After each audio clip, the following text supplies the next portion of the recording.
Ես էլ եկել եմ ասեմ քեզ, թե ինչ ֆիլմեր է պետք նայել աշնանը։ Սա երկրորդ մասն է, իսկ առաջին մասը նայելու համար անցի էջ։ Իսկ մնացած մասերը բաց չթողելու համար ուղղակի հետևի, այստեղ մի հատ փոքր կոճակ կա, որին գրած է follow, կպնում ես դրան ու վերջ։ Եկեք չշեղվենք թեմայից ու ասեմ ձեզ։ Առաջին մուլտֆիլմը, որ ես ձեզ կասեմ նայելու համար, որ ես վերջերս եմ նայել, շատ լավն է ու ձեզ եմ խորհուրդ տալիս, դա Դիակ հարթացումն է։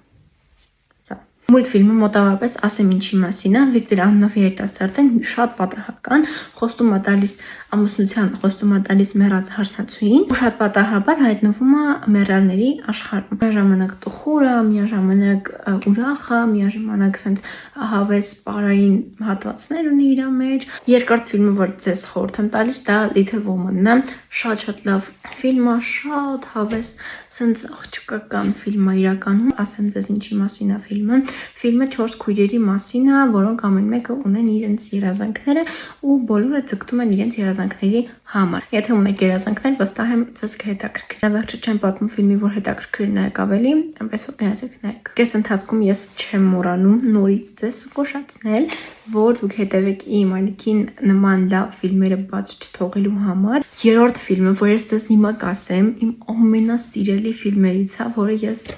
չեմ կարող հաշվում, թե քանի անգամ եմ նայել։ Ինձ թվում է էլի շատ-շատերը կիմանան այդ ֆիլմի մասին, որովհետև շատ լավն է, շատ հայտնի ֆիլմ է, հետաքրքիր է։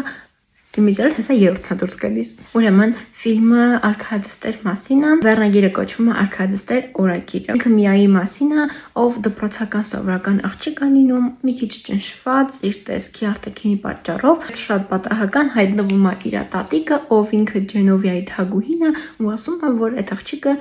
Ջենովիայի արքայադուստր է։ Ու սենց 360 աստիճան պատտվում է այդ աղջկա կյանքը